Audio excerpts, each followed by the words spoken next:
Bonsoir mon frère et sœur. Comment développer un réseau de neurones à deux couches et entraîner avec un modèle de data science. C'est le moteur de data science qui est là. Donc, dataset qui est là. Donc, il y est entraîné avec un neurone, avec neurone à deux couches. Donc, c'est le programme qui est là. Donc, c'est la fonction d'initialisation de notre neurone et la fonction forward propagation qui est la fonction d'avancement de notre neurone à travers les différentes couches, les deux couches, première couche, deuxième couche. Hein? Voici notre fonction.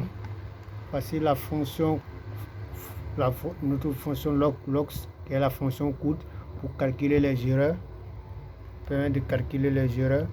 C'est la fonction backpropagation qui est de la dernière couche jusqu'à la première couche, la dernière couche jusqu'à arriver à la première couche.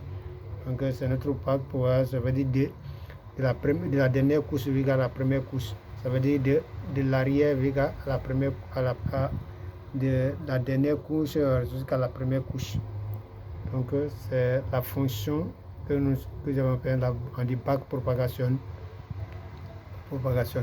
C'est la fonction de la descente de gradient qui est là, la fonction de descente de gradient, la fonction impact qui est la fonction de la mise à jour, qui est la fonction impact, la descente de gradient. C'est la fonction de la descente de gradient qui est là, descente de gradient, donc qui est là, et la fonction de prédiction. C'est la fonction de prédire pour prédire maintenant le modèle que je lui ai entraîné. Comment le prédire avec la fonction choisie pour le prédire. C'est la fonction qui est là, la fonction de prédiction qui est là pour prédire notre modèle, le modèle que je suis en train de l'entraîner. Maintenant, c'est notre neurone, la fonction, notre neurone. Maintenant, pour l'entraînement de notre neurone, toutes les fonctions que nous avons créées, maintenant c'est la fonction, toutes ces fonctions sont appelées au niveau de notre réseau de neurones. Donc j'ai fait appel à toutes ces fonctions au niveau d'ici. Donc la fonction d'initialisation, la fonction qui est la forward propagation, backpropagation, la fonction de logs, la fonction de descente de gradient, et je l'ai fait appeler dans mon modèle, dans mon réseau de neurones qui est présent ici. La fonction, c'est la fonction principale que j'ai appelé toutes ces différentes fonctions. Toutes ces différentes fonctions se trouvent ici. C'est ici. Donc c'est notre neurone. Maintenant, mon neurone, le modèle que j'ai entraîné, c'est le modèle qui est en haut ici. C'est le modèle qui est là. C'est le modèle qui est là. Donc c'est le modèle que je viens d'entraîner. Maintenant le modèle qui est là, voici maintenant voici la visualisation du modèle, la représentation graphique de ce modèle. C'est ce qui est là, c'est le modèle qui est là. Donc c'est la fonction graphique.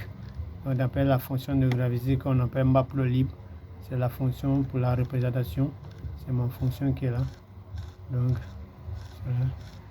voilà. Maintenant l'entraînement de notre neurone, j'ai entraîné mon neurone. Donc la fonction finale qui donne le résultat final, c'est ce qui est là en bas. Donc ici. Donc comme ça j'ai entraîné avec un neurone à deux couches. C'est un neurone à deux couches. C'est pas un neurone qui est profondément qui est complexe beaucoup, mais c'est avec deux couches que j'ai choisi pour entraîner mon modèle. Donc ici, c'est pour vous montrer comment développer un réseau de neurones. Pour développer un réseau de neurones, il faut suivre les différentes étapes, la fonction d'initialisation. Après la fonction d'initialisation, il y a la fonction d'initialisation, la fonction de backpropagation, où nous allons faire quoi? Nous allons activer, nous allons faire la fonction d'activation se trouve ici, entraîner voici les différents paramètres de notre neurone, W1, B1, et W2I, B2I, c'est les différents paramètres de notre neurone que nous allons entraîner. Un neurone à 2 couches.